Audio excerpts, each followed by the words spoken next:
Hi. So what I want to talk about real quick, and it's been a minute since I've done these because I've really just been very discouraged since my YouTube page has been turned down. But today, when I heard the news about Syria and Assad and the allegations that Assad has gassed his own people. Now, let's just, take this apart for a second.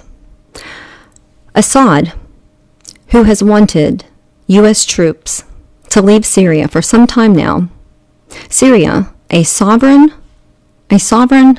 nation who does not want our troops there, catches word just a few days ago that we are going to remove our troops from Syria.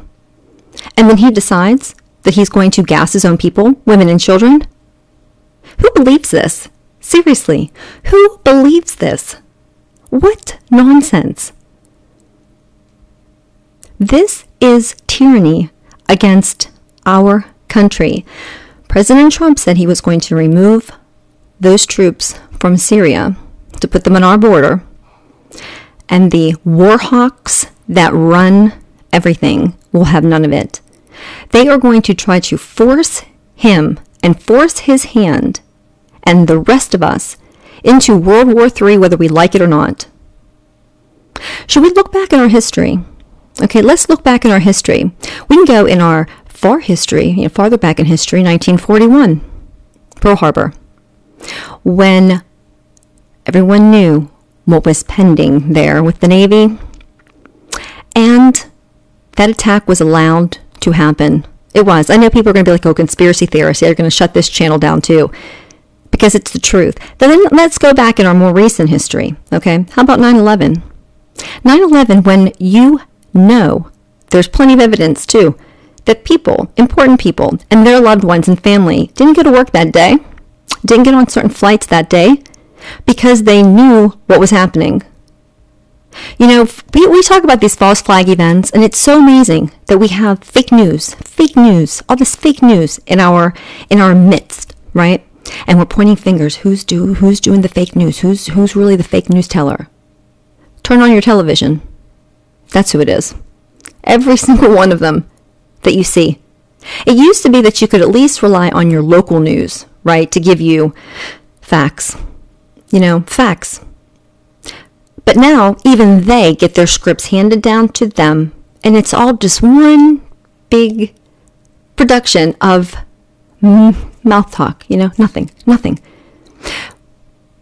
The news and journalists are supposed to be reporting facts. All we get from them are opinions. That's all we get. And then on top of that, we get the opinions that have been given to them by people who are trying to keep all of the people, not just of America, but really of the world, divided amongst each other. Because there's far more of us than there is of them. And we cannot allow all of us to come together, to get our shit together, so that we can actually rightfully put them out. Scientific research suggests that the world's capacity can hold about 10 billion people. We're, I think, at 7.4 right now. When I was born, I think we were about at 3.4. It's not going to be another lifetime. And things are being set in motion now, and that's not the only reason, but that's part of the reason, to do some pruning of the population. It's true. And when you have the United States of America being played this way, if we allow this to happen, if we allow these lies to be told to us, like right now, I look up at the TV and what do I see? They're all just perpetuating like this is fact. This is fact. Assad went ahead and gassed his own people, and now America has to act. First thing we need to do as Americans is we have to demand that the people who are creating policy, that are sitting in our Senate, our congressmen, no dual citizenship. Number one, first thing, you can't have dual citizenship. You cannot have dual citizenship because then you have fiduciary duties to multiple entities. because it is not in our best interest to be over there. And whenever Trump said he was going to pull these troops out within 5 days. Now, Assad gasses his own people, women and children. Where is the logic in that? There isn't. And not none of these people on the news were questioning how utterly ridiculous that is. And if they did, oh, well then, I'm sure this channel is going to be the next one to be shut down because I question the narrative. How dare I question the narrative? How dare I spew what they say is fake news? It's not fake news. Think about it. What is logical to you? What's logical is that this horrible tyrant who is doing these atrocious things that we have to step in, right? Let me remind you, we haven't declared war. The last time we declared war was 1941 over the Pearl Harbor, right? And that ushered in our ability to enter into World War II with all the Americans behind them. Now, the whole 9/11 thing, we had the American people going crazy, right, over what happened, and oh yeah, we're going to go over there and get me some. Not that I'm picking on our military. Thank each and every one of you in the military for defending and protecting our country. There is such a difference between defending and protecting and attacking and destroying. There's just so much that this event goes into the epitome of why we as a nation are going to crumble. You know, we are going to succumb to the ails of the world because of greed, because people aren't paying attention, because people are just allowing it to happen. Are we really going to accept the lies that are given to us? Are we going to cower down because somebody questions why we're questioning what's going on? Because to me, it's fairly obvious what's going on. Keep us in a perpetual state of war. I mean, I believe President Trump is trying to make the right choices. I don't think he's a war hawk. They're going to use his weaknesses against him like they use everyone's weaknesses against them. And this has been going on for so long. Obama was much more complacent in it. And everything kind of happened under the radar. Just because we didn't see it happening and people weren't up in arms.